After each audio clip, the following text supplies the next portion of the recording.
Welcome back! Hopefully you already watched my previous video where I went over every single collectible you can get pre-launch in Riftbound. Today, I want to open some Chinese product and showcase the things that you can actually pull from booster packs of Origins. But first, let's go over what you should expect from a pack of Riftbound. A typical booster pack of Riftbound will start with 7 commons and 3 uncommons. After that is a wild card foil slot. This will usually be a common or uncommon, which is good, because this seems to be the only way you can get commons or uncommons in foil. The next 2 slots are the most exciting. They each contain a rare, epic, or legendary card. These rarities will always be foil, out of a booster pack at least. It's also worth noting that all of the legendary cards in this set are an alternate art of a lower rarity, thus making the rarest cards not mechanically unique, so you can collect at your leisure without having to stress too much when it comes to completing your deck. Lastly, you get a rune in every pack, and roughly 4% of the time it will be foil with an alternate art. At 4%, that's roughly 1 per 24 pack booster box. Alright squad, originally I had a few talking points planned for this box opening video, but in practice it was a lot more difficult to multitask opening this exciting new game while also trying to stay on track. And I respect your time a lot, so rather than put you through the mishmash of me trying to talk about 2 things at once, So with that in mind, but with that in mind, anyway. I'm just going to go over my talking points like this while we both enjoy the box opening. So you're probably asking yourself, should I get some Chinese Riftbound? And honestly, from my perspective, the answer is probably no. So the reason I say that is that Riot Games, their stated rule on mixed language cards are that any player can play any language they want so long as all of their cards are in that one language. So practically speaking, if you wanted to invest in getting Chinese cards, you would kind of have to commit to not getting any English cards unless you just wanted to fully rebuild your collection from scratch again come Halloween. But first I want to unpack that rule for a second. So each player needs to play all cards of the same language. Their stated reasoning behind that is actually related to card thickness, and they're dealing with different manufacturers in different areas of the globe.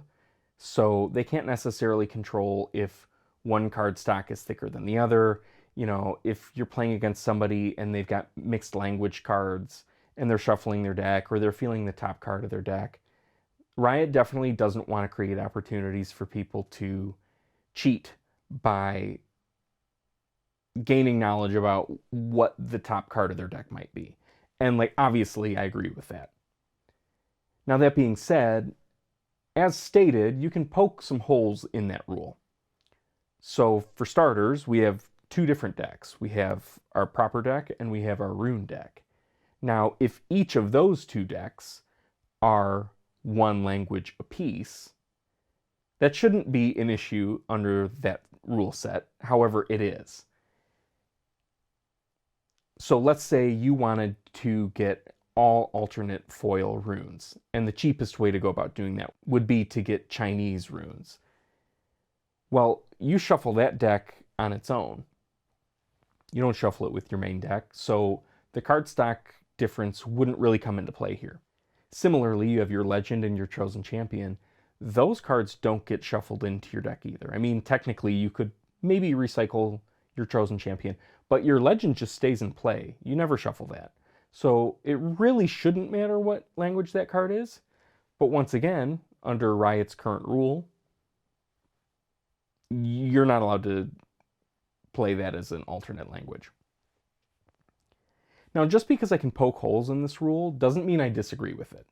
So for starters, I firmly believe, and it's pretty common knowledge at this point, that for a game's growth, it's really bad for people to show up to their local game store and play in a low stakes tournament and for them not to be able to read the cards across the table from them.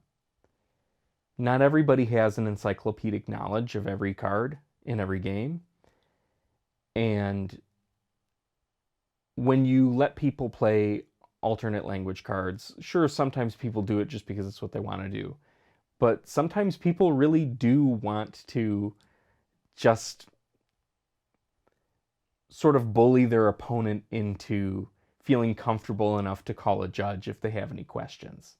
It's a competitive edge that isn't legitimate, but people will take it if it's an option. Now, if I wanted to get really skeptical, I would say that this rule could be made in an effort to keep people like you and me from buying Chinese singles, because ultimately they're cheaper. They're going to be cheaper. They're always going to be cheaper than English. That's just the way it is in other card games. Now, I don't necessarily think that is the reason. However, I wouldn't blame them if that was one of their reasons. They don't want their most dedicated players buying all of their cards before the game even comes out, and then they're not buying packs from their local game store. Even with my most skeptical take, that Riot just wants to get more money from me, if I were to play that out logically, Chinese players traditionally value English cards as a rarity. Similar to how people in the States might collect Japanese, Korean, or Russian cards that are just harder to come by here, Chinese players can and will accumulate English cards.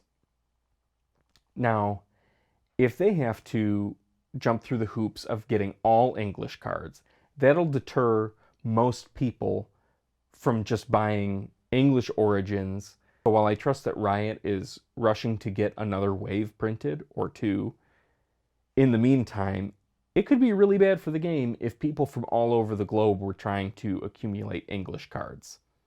So this rule, in general, I would say it's a pretty good rule.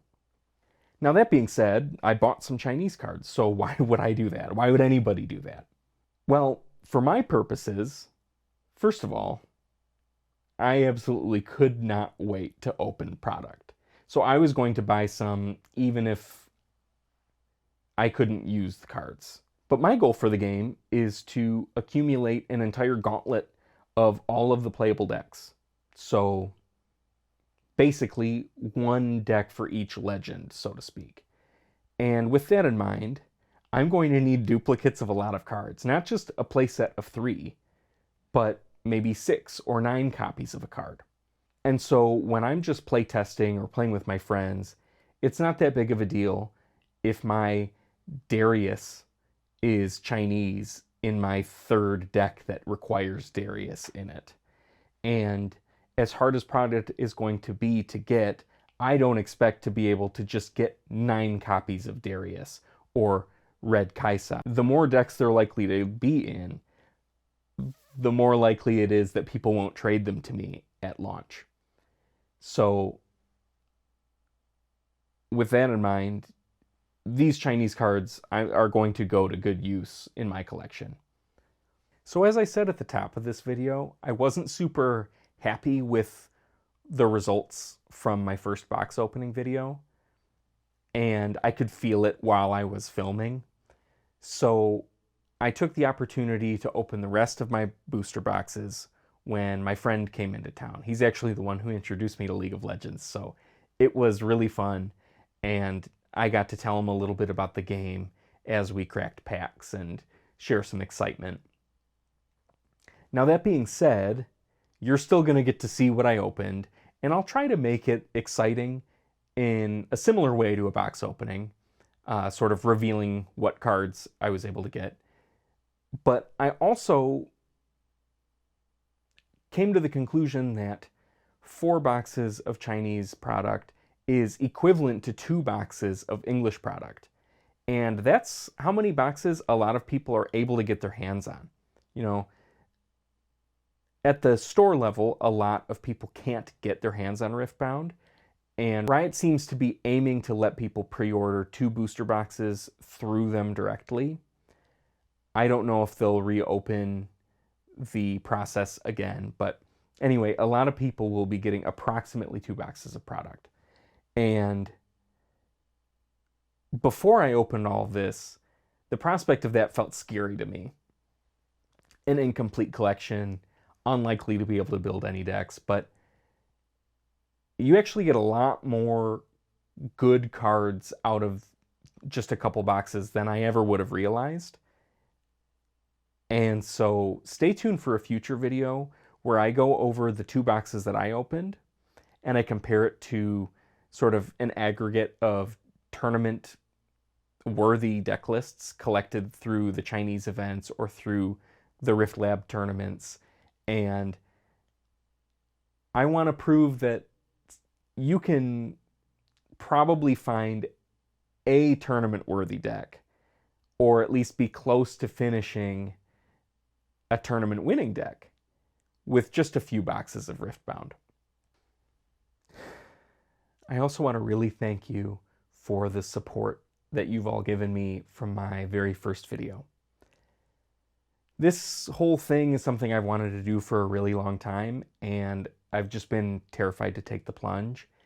And that first video did better than I could have ever imagined, and it's put a lot of pressure on me to sort of keep up the quality, but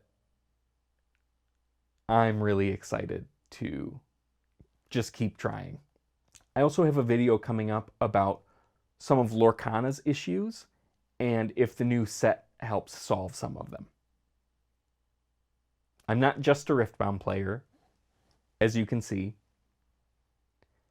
so I really hope to share some of my other hobbies with you all.